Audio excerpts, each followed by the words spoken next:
নমস্কার বন্ধুরা, আবারও কিন্তু একটি ভিন্ন ধরনের একদম অন্য ধরনের রেসিপি নিয়ে চলে এসেছি। তোমরা কিন্তু দেখে এখনো বুঝতে পারছো না কি রেসিপি হতে চলেছে। তাহলে তো আমার সাথে তোমাদের থাকতে হবে। খুব মজার রেসিপি, তোমরা কিন্তু প্রথম থেকে শেষ পর্যন্ত দেখে যাও। চাল কুমড়ো নিয়ে এসেছি, বুঝতে পারছো চাল কুমড়ো দিয়ে কোনো একটা রেসিপি করতে চলেছি। ডুমো ডুমো করে চাল কুমড়ো কেটে নিয়েছি। ছোলার ডাল কিছুক্ষণ ভিজিয়ে রাখলাম। এক মুঠ গোবিন্দভোগ চালও কিন্তু আমি ভিজিয়ে রেখেছি। ছোলার ডালটাকে এবার পেস্ট করে নেব। ছোলার ডালের সাথে ডুমো ডুমো চাল কুমড়ো একই সাথে কিন্তু আমি পেস্ট করে নেব। অল্প অল্প করে পেস্ট করে নিয়েছি। চালটাকে দেখো, চালটা যতটা শুকনো ভাবে নেওয়া যায় চালটাও কিন্তু পেস্ট করব, সাথে যাতে জল না থাকে। এই ছোলার ডালের যেটা পেস্ট করেছি 2 চামচ সেখান থেকে নিয়ে এই যে পেস্টটা করে নিলাম। এবার ছোলার ডালের পেস্টের মধ্যে চাল কুমড়ো আছে, এই জন্য কিন্তু প্রচুর জল থাকে। আমি কিন্তু জলটা একটু ছেঁকে নিচ্ছি।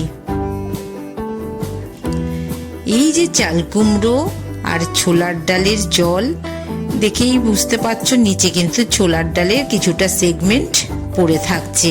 এটা কিন্তু আমি রান্নায় আবারও ব্যবহার করব, রেখে দিচ্ছি। ঠিক পেস্টটা আমি নিয়ে নিলাম। এর সাথে 1/2 চামচ লবণ মিশিয়ে দিলাম, 1/2 চামচ কাশ্মীরি লাল লঙ্কার গুঁড়ো দিলাম, একটু চিলি ফ্লেক্স মেশালাম, এটা একটু চাট মশলা মেশালাম, খুব কম পরিমাণে, 1/2 চামচের বেশি কিন্তু তোমরা মেশাবে না। আর এখানে ওই যে চাল গুঁড়ো, যে চাল বাটা যেটা করেছিলাম চাল কুমড়োর পুর দিয়ে, সেটা মেশালাম। আমি কিন্তু এই যে সমস্ত মিশ্রণটা করছি, এটা কিন্তু আমি একটা বড়া বানাবো। তোমরা থিকনেসটা বুঝে নিয়ে কিন্তু চালের পেস্টটা মেশাবে।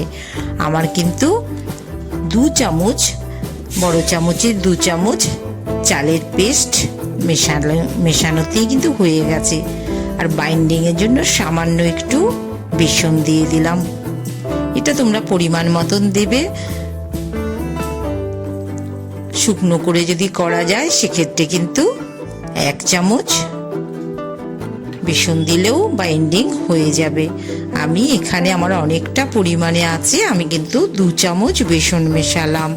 আমি কিন্তু মিশ্রণটাকে খুব ভালো করে হাত দিয়ে মাখিয়ে নিলাম।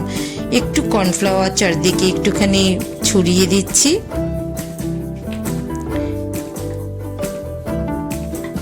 একটু ছড়িয়ে দিচ্ছি থালার মধ্যে।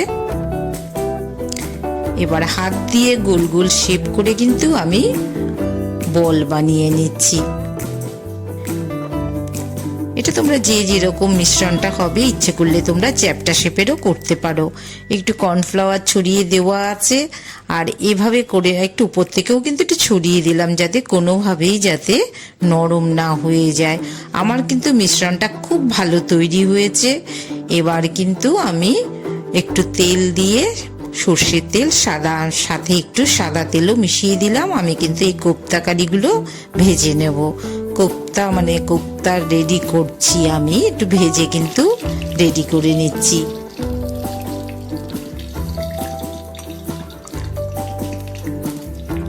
খুব ভালো কিন্তু আমার এই ডোটা কিন্তু তৈরি হয়েছে। নরমও হয়নি, শক্তও হয়নি। চাল কুমড়ো কিন্তু এমনি একটু টক জাতীয় হয়। তোমরা কিন্তু চাট মশলাটা খুব বেশি মেশাবে না, আর আমচুর পাউডার একেবারেই না মেশালেই নয়। এবার দেখো, শুকনো খোলায় 2টি শুকনো লঙ্কা, একটা তেজপাতা, সামান্য একটু দারচিনি, আর একটুখানি লবঙ্গ, 2টো এলাচ, 8-10টা গোলমরিচ দিয়ে দিলাম। গোলমরিচ আমাদের ভীষণ উপকারী।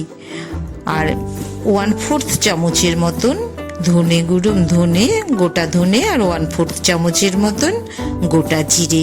শুকনো খোলায় আমি ভেজে নেব, একটা মশলা তৈরি করে রাখবো। পরবর্তীতে কিন্তু আমার এটা কাজে লাগবে। ওদিকে কিন্তু আমার ভাজাগুলো প্রায় হয়ে গেছে। এই ফাঁকে আমি মশলাটা রেডি করে নিলাম।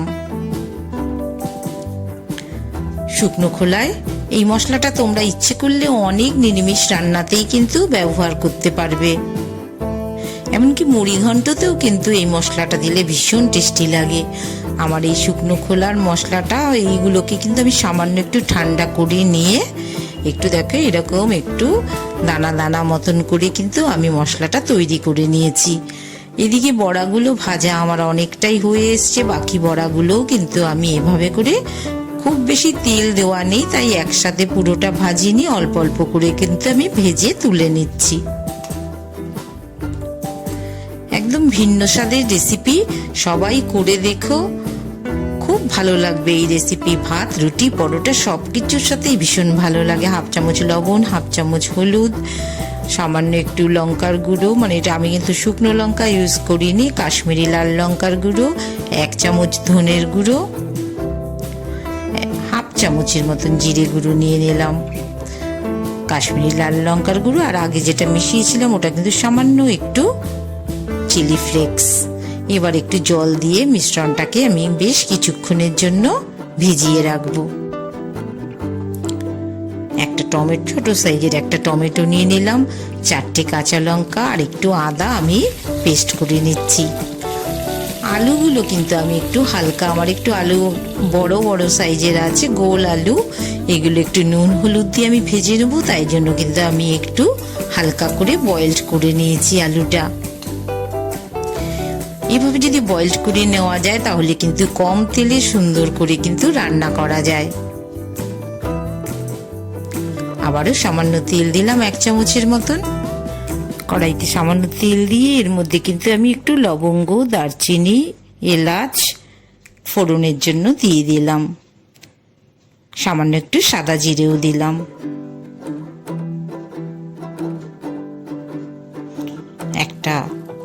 দুটো কাঁচা লঙ্কা দিয়ে দিলাম। এই রান্নাটা কিন্তু একদম ঝাল হবে না, কম ঝালের রান্না হবে। এটা হচ্ছে টমেটো, কাঁচা লঙ্কা, আদা পেস্ট, সেটা কিন্তু প্রথমে আমি তেলের সাথে একটু ফ্রাই করে নিয়েছি।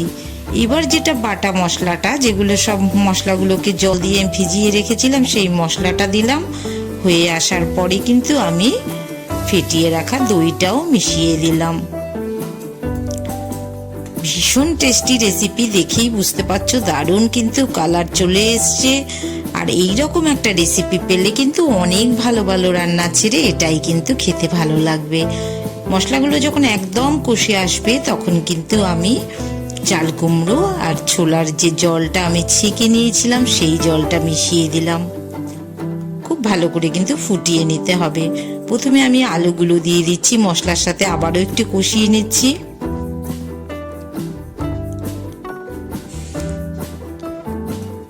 এই রান্নাটায় কিন্তু ছোলার ডালের যখন জলটা আমরা দিয়ে দেব তখন কিন্তু আর খুব বেশিক্ষণ কিন্তু এইভাবে করে কষানো যাবে না, কারণ ছোলার ডালের ঘনত্বটা রান্নার অনেকটাই বাড়িয়ে দেবে। পুরো আমার যখন সমস্ত উপকরণগুলো রেডি হয়ে আসবে তখন কিন্তু আমি ছোলার ডালের গ্রেভিটা মিশিয়ে দিলাম, জলটা ছাঁকুনিতে ছাঁকা জলটা।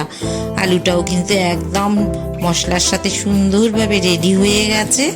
এবার কিন্তু আমি যেগুলো চাল কুমড়োর কোপ্তা করে রেখেছিলাম সেই কোপ্তা বড়াগুলো কিন্তু আমি মিশিয়ে দিচ্ছি। আর 2-3 মিনিটের মধ্যেই কিন্তু আমার পুরো রেসিপিটা রেডি হয়ে যাবে।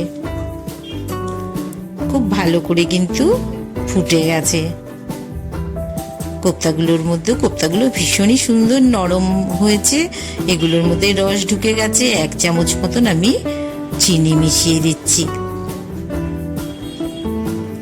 আমি আজ কোনো ঘি ইউজ করিনি। এই যে গুঁড়ো মশলাটা যেটা করে রেখেছিলাম সেটা 1 চামচ মেশালাম, বাকিটা আমার পরবর্তীতে অন্য কাজে লেগে যাবে। এবার আমি একটি সার্ভিং বোলের মধ্যে নামিয়ে নিচ্ছি। এরকম মজার মজার রেসিপি পেতে হলে কিন্তু তোমাদের অবশ্যই সুতাপাস কিচেন সাবস্ক্রাইব করতে হবে আর প্রতিদিন আমার সাথে থাকতে হবে। অবশ্যই একটা লাইক করে দিও, সাথে থেকেও শেয়ার করে দিও।